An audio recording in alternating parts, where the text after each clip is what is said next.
además, no solo el peligro es que la inteligencia artificial utilice fuentes no veraces, sino que se la ordene utilizar fuentes no veraces. Te decía que seguramente íbamos a volver a Grok durante la conversación. Un caso no muy conocido en España, pero que es la primera manipulación a gran escala utilizando un sistema de inteligencia artificial que se ha documentado, fue la de Elon Musk con Grok en Sudáfrica.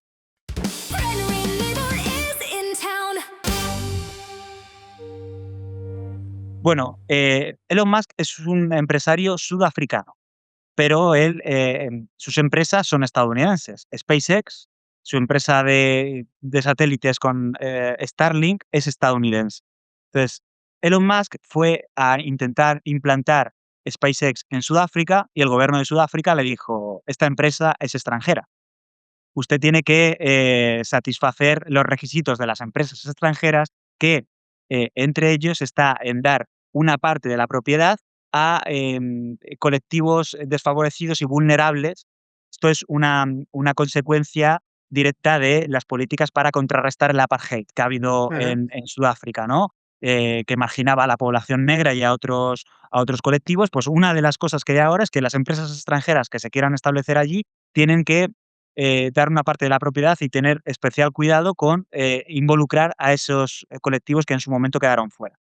Elon Musk dijo, oigan, pero yo soy sudafricano, ¿cómo que me quieren hacer a mí hacer esto igualmente? Y le dijeron, nos da igual, su empresa es estadounidense, aunque usted sea sudafricano. Bueno, pues al puro estilo Elon Musk, en vez de aceptar lo que le decía el gobierno de Sudáfrica, lo que hizo es generarle una campaña mediática global para generar un movimiento contrario y desacreditar internacionalmente a Sudáfrica. Y lo que hizo fue, a través de Grok, que soltara en conversaciones que no venían a cuento, que en Sudáfrica se estaba produciendo un genocidio blanco e impulsado por el gobierno. Es decir, que el gobierno estaba permitiendo a la población negra, así en general, que fuera por los granjeros blancos y los asesinara y no estaba persiguiendo a la población negra que estaba haciendo eso. O sea, tan loco como suena. De verdad que tan loco como suena. Entonces esto estuvo replicándose a través de Grok durante semanas, a pesar de las quejas del gobierno sudafricano, y tuvo su momento álgido en la visita del presidente de Sudáfrica a la Casa Blanca, en la que, para sorpresa de nadie, lamentablemente suya sí, resulta que Elon Musk le dice, oiga, he oído que en Sudáfrica está habiendo un genocidio blanco. Y entonces impulsó esa narrativa a todo el globo, porque eso se produjo en el despacho Oval, ¿no? Y finalmente, pues con esa presión, el gobierno de Sudáfrica cedió y dijo: "Bueno, SpaceX no tendrá que satisfacer Joder. prerequisitos para las empresas extranjeras", ¿no?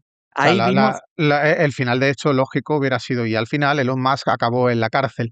Pero efectivamente, es pues el no, mercado, amigos. ahí vimos esto, y esto es una cosa que a nosotros nos pilla un poco lejos por Sudáfrica y tal, pero a mí me gustó mucho contar en su momento, porque fue el primer ejemplo real donde vimos cómo una inteligencia artificial se puede utilizar en una campaña de manipulación para beneficiar a una sola persona, que en este caso fue Elon Musk.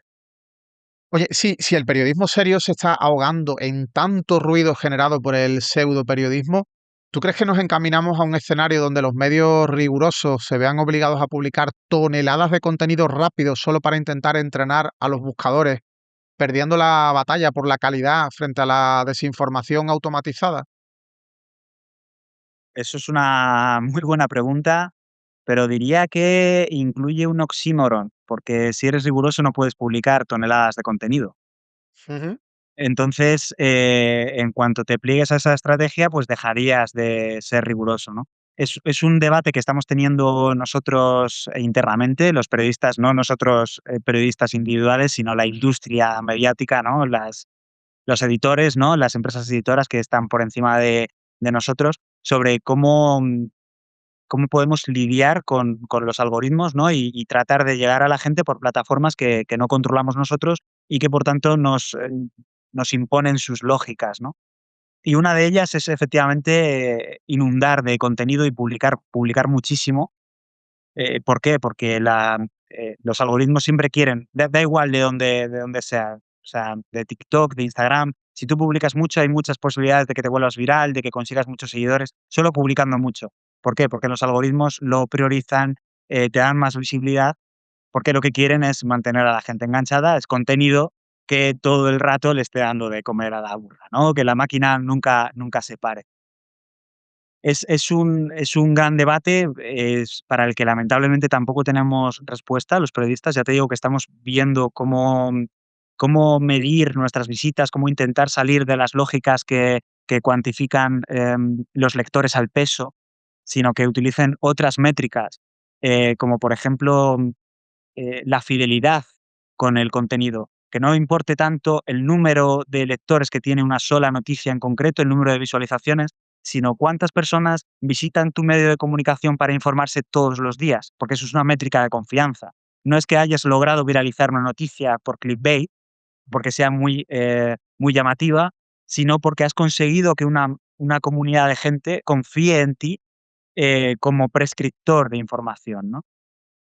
Son métricas como la de la confianza que estamos intentando meter en los medidores de audiencia, ¿no? Que es todo eso se tenga en cuenta, pero obviamente, bueno, pues los medios más piratas no están muy de acuerdo con eso y prefieren seguir haciendo clickbait, pagando irrisoriamente a sus periodistas y siguiendo con técnicas que contaminan la esfera pública.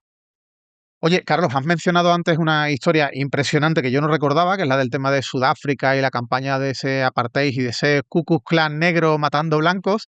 Eh, Hemos llegado al punto donde la verdad fáctica ha dejado de importar y son los chatbots que montan mega multimillonarios, los que dictan qué realidad debemos aceptar en base a sus intereses o a presiones políticas, o realmente esto es lo de siempre, pero con un nivel de perfección que no sospechábamos hace poco que íbamos a alcanzar. Pues, también es una pregunta complicada, y la verdad es que lo que te diría es que no podemos hay bastantes chatbots, por ejemplo, uno es Grok, y en Grok está pasando esto y lo estamos viendo diariamente. em, y luego están el resto que están influidos, por los intereses que tiene cada empresa, ¿no? Por eso creo que el libro es muy útil, porque, los diferencia, ¿no? A cada uno y, por ejemplo, tienes la biografía de Elon Musk para entender por qué Elon Musk hace determinadas cosas, pero también tienes, por ejemplo, explicación de por qué Google hace determinadas cosas. Google tiende a ser muchísimo más cauto en lo que le permite hacer a su chatbot, porque Google ya es el poder dominante. Google no tiene que asaltar ningún poder y robarle el cetro, ¿no? A Google le basta con que su inteligencia artificial sea pulidita, no destaque especialmente en nada, porque controla además, los sistemas operativos Android y, su inteligencia artificial sale directamente en ellos, ¿no? Yo me he encontrado, por ejemplo, mucha gente que me dice: "Yo utilizo mucho la IA", y le preguntas: "¿Cuál?". No sé, la del móvil". Pues la del móvil seguramente sea Gemini, ¿no? De Google. Eso también es muy interesante porque vemos hasta qué punto Google tiene capacidad para meterse, en la vida diaria de la gente, ¿no? Ahora, con este compañero digital que tenemos todos en la IA, en la que le consultamos qué puedo comer hoy, cuántas horas debería dormir si he hecho esto, o qué me va a hacer este medicamento, o mira, me duele no sé dónde, ¿qué crees que es? En fin, todas estas cosas que le consultamos a la IA también están yendo a Google, ¿no? La gran acaparadora de datos. Eso en, algún momento, si a Google se le tuercen las cosas, podría convertirse también en una máquina de manipulación para impedir que esas cosas sucedieran de forma contraria a sus intereses. Pues poder podría. De momento Google ya se comporta como establishment, ¿no? Asentado, y lo que quiere es llamar poco la atención de los reguladores, ¿no? Que se le permita hacer, sus millones ya están entrando, frenar también a OpenAI, que parece que lo ha conseguido, ¿no? Em, y de momento no está pasando, pero nosotros los periodistas de tecnología que nos dedicamos a esto estaremos muy atentos a ver si, tanto Google como ChatGPT, que ChatGPT, por ejemplo, lo que ha tenido últimamente es este clickbait, ¿no? Más exagerado que en otras. Precisamente parece ser que para sacarte más datos para la publicidad que te van a hacer, pues a todas estas tendencias, ¿no? Cada uno tiene sus particularidades. Y, por supuesto, en un momento dado pueden tener motivaciones políticas esas particularidades. Y que de hecho, aunque Google sea establishment, no significa que en Google la IA no tenga manipulación de por medio, tergiversación, Claro. no beba de fuentes que predominen con información maliciosa o con desinformación. Lo que ocurre es que es verdad que hoy en día tenemos un poco mucho la noción de que si hacemos una escala de la peor a la mejor, pues la IA más cutre, más zafia sería Grok. Bueno, la más cutre y más zafia sería la IA de la compañía de telefonía de Bertín Osborne, luego estaría Grok y luego ya muchas de las demás, ¿no? Y precisamente en el tema Grok, Elon Musk es el ejemplo más evidente de estos nuevos señores feudales de la red, ¿no? Pero realmente no es el único. Tú ya has mencionado antes a Sam Altman y creo que sería interesante que profundizáramos un poco en quién es este tipo, ¿no? Sam Altman, OpenAI, la facción científica y académica de OpenAI despidió a Sam Altman alegando motivos de seguridad en el desarrollo de su inteligencia artificial. Sin embargo, en apenas una semana, la presión de los fondos de inversión y capital riesgo obligaron a readmitirlo y purgar a los científicos. Ese golpe de Estado fallido fue el momento exacto en el que los humanistas e idealistas de la industria de la IA perdieron definitivamente la batalla frente a las dinámicas del dinero y del libre mercado. Pues, yo no lo había visto así, pero efectivamente puede ser un momento de inflexión crucial en ese proceso. La pregunta ha Sandman estado chula, pero que conste que yo no soy más que un muñeco en manos de mi guionista, que es el que ha profundizado en esto, ¿eh? Pues es una muy buena pregunta porque, porque efectivamente Sandman es un personaje muy peculiar y conocerlo también creo que da muchísimos datos de a dónde nos dirigimos y de dónde venimos en el sector de la inteligencia artificial. Sam Altman no es un Steve Jobs, ni es un Mark Zuckerberg, ni es un Bill Gates. Em, Te creas o no el mito del garaje, ¿no? De todas estas empresas que se fundaron en garajes, supuestamente, Altman ni siquiera es eso. Altman es un inversor y siempre lo ha sido. Altman hizo algo de dinero, estaba metido en una startup en puestos de gerencia, no de desarrollo web, que vendió y luego consiguió un puesto en Y Combinator, Y Combinator, que es la mayor desarrolladora de startups de Silicon Valley. Entonces, Altman realmente no tiene ni idea de tecnología. O sea, Altman no desarrolla la inteligencia artificial que vende y nunca lo ha hecho. No es que haya esa comparación con Zuckerberg, no es que Zuckerberg, bueno, pues sí que hizo el Facebook primigenio y luego ya extendió, ¿no? Y ya se lo dejó a otros desarrolladores y tal, pero sí que tiene un conocimiento profundo de cómo funciona la tecnología. Altman no es eso. Altman en Y Combinator se dedicaba a buscar capital para esas startups que se habían decidido por cuestiones no siempre tecnológicas, sino de otra índole, que es normalmente cuáles tenían más posibilidades de ganar dinero, las incluía en su desarrolladora y buscaba fuera financiación para esas empresas, ¿no? Para esas startups. Ese era el trabajo de Altman cuando se forma OpenAI en el 2015 y se le ficha a él como codirector ejecutivo junto con Elon Musk. ¿Por qué?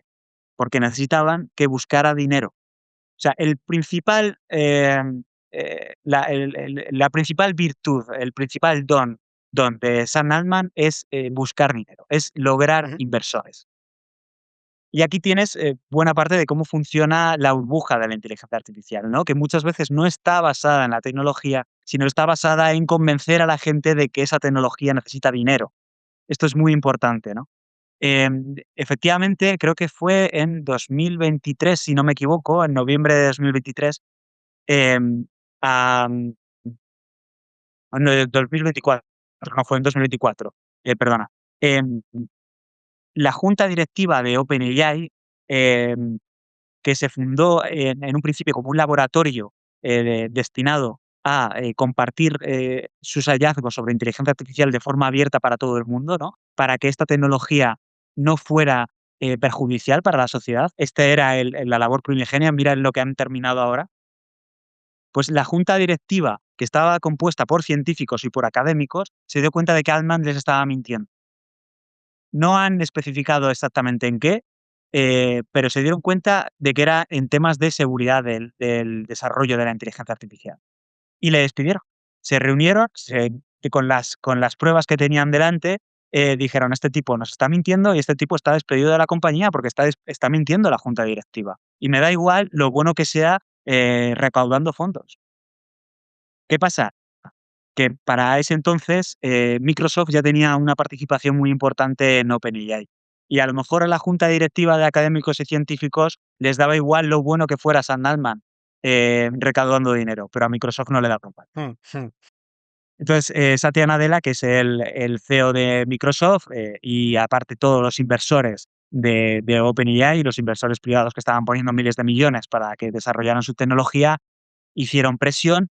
Además, Altman también tuvo un gran apoyo de la plantilla, esto hay que decirlo, y consiguieron dar la vuelta a la decisión, ¿no? Esto en guerras de pasillo, ¿no? De corporativismo de Silicon Valley, pues en apenas una semana fue readmitido, purgó a esa junta directiva, se blindó para que no le volviera a pasar lo mismo y empezó el proceso que terminó hace unos pocos meses de convertir totalmente a OpenAI en una empresa privada y dejar de ser este laboratorio sin fines de lucro que era al principio.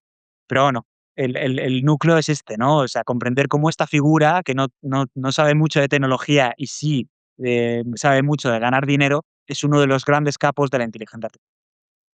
Bien, realmente uno se pregunta, más allá del afán por ganar pasta y acaparar todo el dinero posible, eh, ¿por qué quieren jugar un papel estos magnates tecnológicos como grandes actores políticos para influir en la configuración de gobiernos, en derrocar determinados gobiernos?